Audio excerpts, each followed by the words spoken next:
Ufaransa inaungana na Misri katika swala hili muhimu, na ninataka kusisitiza kwa uzito kwamba tunapinga vikali kwa umma kuondolewa kwa lazima kutoka kwenye makazi yao na kuchukuliwa kwa nguvu kwa ukanda wa Gaza pamoja na ukingo wa Magharibi. Hatua hiyo itakuwa ni ukiukwaji wa sheria ya kimataifa na kitisho kikubwa kwa kanda hiyo, ikiwemo kwa Israel. International d'une menace grave pour la sécurité de toute la région, y compris celle d'Israël. Ujumbe huo wa Rais Macron ameutoa akiwa ziarani mjini Cairo leo Jumatatu, alikokutana na Rais Abdel Fattah el-Sisi na kuipongeza Misri kwa mpango wake kuhusu ujenzi mpya wa Gaza aliyosema unatoa mwelekeo wa kiuhalisia. Macron amesema anaunga mkono mpango huo ulioidhinishwa na Jumuiya ya Nchi za Kiarabu, na akasisitiza kwamba kundi la Hamas halipaswi kuwa na dhima ya uongozi Gaza wala kusababisha kitisho kwa Israel. Moscow. Urusi imesema inaunga mkono fikra ya kusitisha vita nchini Ukraine, lakini taarifa kutoka ikulu ya nchi hiyo imebaini kuwa bado kuna maswali mengi kuhusu namna ya usitishaji mapigano utakavyofanya kazi. Kauli hiyo ya Urusi inaonyesha kuipa nguvu mitazamo inayotolewa na viongozi nchini Marekani na Umoja wa Ulaya kwamba nchi hiyo inavuta muda. Msemaji wa ikulu ya Urusi Dmitry Peskov amewaambia waandishi wa habari leo Jumatatu kwamba Rais Vladimir Putin anaunga mkono fikra usitishaji vita, lakini kabla ya hatua hiyo kufikiwa kuna maswali mengi yanayohitaji kwanza kujibiwa, na hadi sasa hakuna aliyetoa majibu. Urusi imeilaumu serikali ya Ukraine kwamba haijachukua hatua yoyote. Waziri wa mambo ya nje wa Marekani Marco Rubio wiki iliyopita alisema Rais Donald Trump hatoingia kwenye mtego wa kuingia kwenye mazungumzo yasiyokuwa na mwisho na Urusi, huku Rais wa Ufaransa leo akiitolea mwito Moscow kuacha kutumia mbinu za kuleta mkwamo. Kinshasa. Takriban watu 33 wamekufa baada ya mji mkuu wa Jamhuri ya Kidemokrasia ya Kongo Kinshasa kukumbwa na mafuriko. Wizara ya mambo ya ndani ya nchi hiyo mapema leo Jumatatu iliandika ujumbe kwenye ukurasa wa X ikisema wahanga hao walifariki kufuatia mafuriko yaliyosababishwa na mvua kubwa iliyoleta uharibifu mkubwa na kusomba majumba pamoja na kuacha wakazi wengi wakifunikwa na maji. Taarifa zinasema mto Njili ambao unapitia mji wa Kinshasa nao pia ulifurika na kupasua kingo zake siku ya Jumamosi usiku. Takriban watu 50 wako hospitali na inaelezwa kwamba idadi ya vifo huenda ikaongezeka, huku maafisa wa uokoaji wakijaribu kuyafikia maeneo yasiyo na mawasiliano kutokana na mafuriko. Watu walioachwa bila makazi wanaendelea kujihifadhi kwenye uwanja wa michezo kwa mujibu wa wizara hiyo ya mambo ya ndani, huku mitaa mingi ya Kinshasa bado ikiwa imefurika maji. Mnaendelea kusikiliza taarifa hii ya habari inayowajia moja kwa moja kutoka idhaa ya Kiswahili ya DW Bonn. Brussels. Rais wa halmashauri kuu ya Umoja wa Ulaya Ursula von der Leyen amesema jumuiya hiyo bado inakaribisha hatua ya kufanya mazungumzo ya kutafuta suluhu kuhusu suala la ushuru na Marekani. Marekani ilitangaza mwezi Machi ushuru wa asilimia hadi 25 kwa bidhaa za chuma na aluminium kutoka nchi za Umoja wa Ulaya na washirika wake wengine wa kibiashara. Von der Leyen amesema Umoja wa Ulaya unatoa fursa kwa Marekani kufikia makubaliano ya pande zote kuondoa ushuru wote dhidi ya bidhaa za viwandani. Kiongozi huyo wa juu katika Umoja wa Ulaya ametoa mwelekeo huo baada ya kuzungumza na wakuu wa viwanda vya chuma na bati katika wakati ambapo bidhaa za kutoka nchi za umoja huo zikikabiliwa na kitisho cha kutozwa ushuru wa asilimia 20 kuanzia siku ya Jumatano. Mkuu wa masuala ya biashara katika umoja huo Maros Sefcovic amesema taasisi hiyo itatumia njia zote kujilinda dhidi ya athari za ushuru wa Rais Donald Trump. Na hatimaye Nairobi. Waziri wa Ulinzi wa Uingereza John Healey amekutana leo na familia ya mwanamke mmoja aliyekutwa amefariki baada ya kuonekana mara ya mwisho akiwa na mwanajeshi mmoja wa Uingereza mnamo mwaka 2012. Waziri huyo wa Ulinzi wa Uingereza aliweka wazi kwamba amedhamiria kuona mwafaka unapatikana juu ya kesi hiyo ambayo haijapatiwa ufumbuzi. Kisa hicho kilichoangaziwa sana kilisababisha mshtuko nchini Kenya, huku familia ya Agnes Wanjiru kwa muda mrefu ikiomba serikali ya Uingereza kuanzisha uchunguzi kamili kuhusu kifo hicho. Mwanamke huyo aliyekuwa na umri wa miaka 21 alikutwa kwenye chemba ya maji taka akiwa amekufa baada ya kudaiwa alikwenda kupata burudani na mwanajeshi wa Uingereza katika hoteli moja ya mji wa Nanyuki. Na huo ndio mwisho wa taarifa ya habari kutoka Bonn. DW Dunia Yetu leo jioni. Moja kwa moja tufululize kwa uchambuzi wa ripoti kutoka chumba cha habari kwa Kisaumu Mwasimba. Miongoni mwa tuliokuandalia, mvua zilizonyesha kwa siku karibia 3 mfululizo mjini Kinshasa zimesababisha vifo na majeruhi. Idadi ya watoto wanaokabiliwa na njaa katika eneo la Mashariki Jamhuri ya Kidemokrasia ya Kongo imeongezeka. Na Rais wa Rwanda Paul Kagame amesema kamwe nchi yake haitakubali kurejea katika jinamizi la mauaji. Kwa haya na mengine mengi, msikilizaji na mtazamaji, endelea kuwa nasi. Tuko mubashara kupitia chaneli yetu ya YouTube pamoja na Facebook, tafuta DW Kiswahili. Vile vile tunasikika kupitia redio wa shirika. Basi moja kwa moja tuanzie kule nchini Kongo.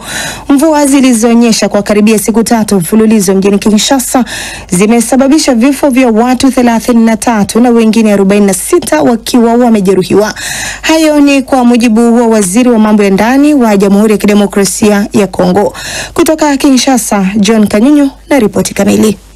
Idadi hiyo ya waliofariki dunia pamoja na majeruhi kama ilivyotangazwa na waziri wa mambo ya ndani wa serikali kuu ya DRC Jacques Shabani huenda ikaongezeka zaidi, kwani bado juhudi za kuwatafuta watu zinaendelea na huenda kuna watu waliokwama kwenye nyumba zilizozama.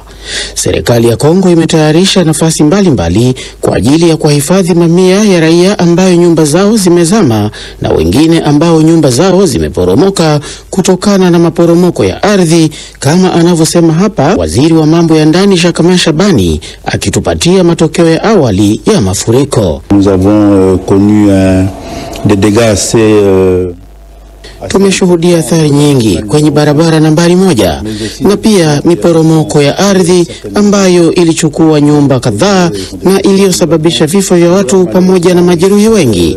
Jana tulihesabu vifo vya watu 22 na majeruhi 46 wanaopatiwa matibabu, na kuna jamaa ambazo tumehifadhi kwenye kituo kimoja huko Kimwenza. au niveau de Kimwenza. Na ili kuhakikisha kwamba barabara ya kwenda uwanja wa ndege wa mjini Kinshasa Njili ukarabati wa haraka unafanyika ili kuwarahisisha wasafiri waweze kuwasili mapema kwenye uwanja huu wa ndege, kamishna wa polisi mjini Kinshasa Claude Kilimbalimba anaelezea. Tumekuwa tukiondoa magari yote yaliyokuwa kati ya daraja Matete na daraja Njili na zile zilizoko kati ya daraja Njili na Apocalypse. Maeneo yote hayo yanapaswa kubaki wazi ili kurahisisha kazi mafundi wanaotengeneza daraja. Kuna pia mbali na daraja, nyumba kati ya 500 na 600 zimezama kwenye abattoir Petro Congo. Kuna boti pamoja na mitumbwi iliyowekwa tayari kwa ajili ya kuwaokoa raia na kuwapeleka kwenye maeneo yaliyo salama. Juhudi za kuwatafuta watu zikiwa bado zinaendelea. Utabiri wa hali ya hewa umebaini kuwa mvua nyingi zitanyesha mjini Kinshasa na watu wanaoishi kwenye maeneo ya hatari wametakiwa kuchukua hatua za kuyahama maeneo hayo. John Kanyunyu, DW, Kinshasa. Tukisalia Jamhuri ya Kidemokrasia ya Kongo, idadi ya watoto wanaozongwa na njaa katika eneo la Mashariki imeongezeka kwa nusu kwa sababu ya mapigano yaliyoendelea mwaka huu. Hali inaripotiwa kuwa mbaya katika majimbo ya Kivu Kusini na Kaskazini na Ituri. Zaidi ya milioni 6 wamekimbia makazi yao na nusu ya idadi hiyo wanatokea majimbo hayo ya Mashariki. Maelezo zaidi anayotatu Karima. Kulingana na tathmini ya takwimu mpya za vipimo na viashiria vya kimataifa vya uhaba wa chakula, Integrated Food Security Phase Classification IPC, idadi ya watoto wanaokabiliwa na uhaba mkubwa wa chakula katika Jamhuri ya Kidemokrasia ya Kongo imeongezeka kutokea milioni 12.3 hadi 14.6 hadi kufikia Januari, ikilinganishwa na kipindi hicho mwaka uliopita. Takwimu zinaashiria kuwa mtoto mmoja kati ya 4 anahangaika kupata chakula kote nchini humo. Baa hilo ni baya zaidi katika maeneo waliozongwa na vita ya mashariki ya Ituri, Kivu kaskazini na kusini na Tanganyika.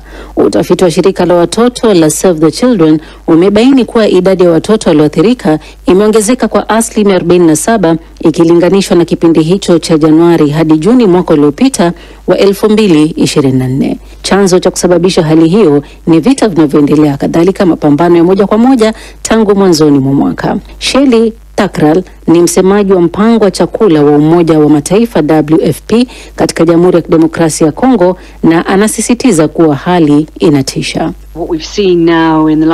Tulichokiona katika muda wa miezi 6 iliyopita ni kuwa watu milioni 2.5 wa ziada wamesukumwa na kuwa kwenye kundi la wanaokabiliana na uhaba mkubwa wa chakula. Wakazi wa eneo la mashariki tayari wanatatizwa na mengine. Miezi 6 iliyopita imekuwa ya mazingira magumu na kupoteza hata tumaini.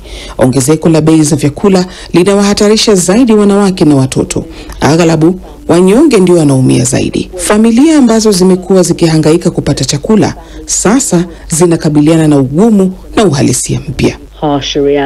Katika miezi michache iliyopita, kiasi ya watu milioni 3 wamekuwa njiani wakisaka sehemu salama kwa sababu ya mapigano au kujaribu kurejea makwao, hali inayotatiza juhudi za kupata riziki ya kila siku. Kwa mujibu wa takwimu za shirika la Umoja wa Mataifa la kuhudumia wakimbizi UNHCR, kwa sasa watu milioni 6.4 wameachwa bila makazi kutokana na vita huko Kongo, na zaidi ya nusu ya idadi hiyo wako kwenye majimbo ya Kivu ya kusini na kaskazini pekee. Uhaba au ukosefu wa chakula una madhara makubwa kwa afya ya watoto, hali inayoleta utapiamlo, mwili kudumaa, mifumo ya kinga hafifu na kuongeza uwezekano wa kupata magonjwa. Kadhalika, watoto wasiopata chakula cha kutosha na lishe hupitia kipindi kigumu kwenye masomo hata ikiwa wanayo nafasi ya kwenda shule. Shukrani sana Tatu Karema kwa ripoti hiyo. Tufululize sasa moja kwa moja hadi kule mjini Kigali. Tarehe 7 kila mwaka ni siku ambayo Umoja wa Mataifa umeitenga kuyakumbuka mauaji ya Rwanda. Kumbukumbu hizi zitadumu kwa siku 100, muda ambao watu zaidi ya milioni 1 waliuawa na wanamgambo wa Kihutu. Na akizungumza katika mwanzo wa kumbukumbu hizo, Rais wa Rwanda Paul Kagame amesema kamwe nchi yake haitakubali kurejea katika jinamizi la mauaji na ipo tayari kulipa gharama yoyote kulinda usalama wake. Mwandishi wetu Silvanus Karemera na maelezo zaidi. Kumbukumbu hizi zimefanyika katika mji wa Kigali katika bustani ya jumba la makumbusho ya mauaji ya kimbari dhidi ya Watutsi wa Rwanda lililoko mjini Kigali, sehemu ambako kumezikwa miili ya watu zaidi ya 350,000.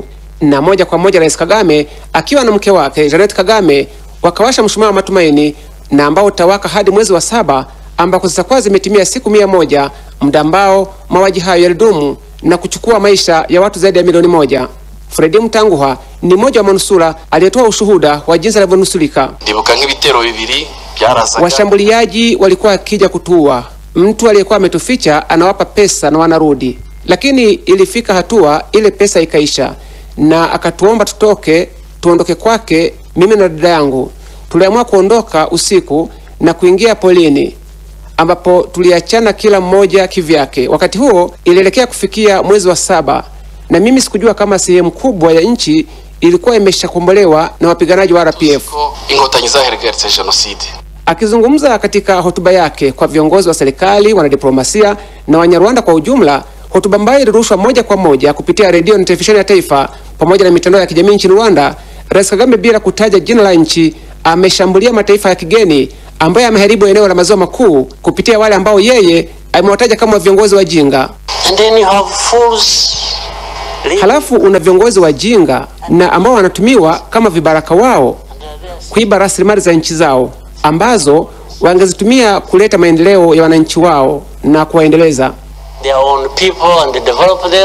Kagame amesema kwamba hilo litokea Rwanda miaka hiyo ya zamani na kupelekea kutokea kwa mauaji hayo ya kimbali, na nchi hizo za magharibi zisifanye kitu. Sasa hali mbadilika. Kumbukumbu za mwaka huu zimefanyika wakati ambapo eneo la maziwa makuu limegubikwa na mzozo wa mashariki mwa Kongo ambao Rwanda imelaumiwa mara kadhaa kuhusika nao na hadi kuwekewa vikwazo na baadhi ya nchi za magharibi, huku Rwanda ikiendelea kukanusha uwepo wake kule mashariki mwa Kongo. Rais Kagame amepuuza vikwazo hivyo akisema kwamba havina tishio lolote. to his face to go to hell. Ninamwambia yeyote kutoka kwa hao wanaotuwekea vitisho, potelea mbali. Halafu katika hali hii mtu anakuletea upuuzi, nitakuwekea vikwazo. Nimesema tena, potelea mbali. To what? Go to hell. Kagame amesema kwamba wakati mauaji ya Rwanda yakifanyika, jamii ya kimataifa ilikuwa ikishuhudia, lakini haikufanya lolote kuyasimamisha, hadi watu zaidi ya milioni 1 wakauawa mchana kweupe. Kwa muda wiki nzima bendera ya Rwanda itapepea nusu mlingoti na shughuli za starehe zitakuwa zimesimama ili kuwapa heshima wale waliouawa wakati huo. Silvanus Karemera, DW, Kigali. DW tunavuma kwa kishindo.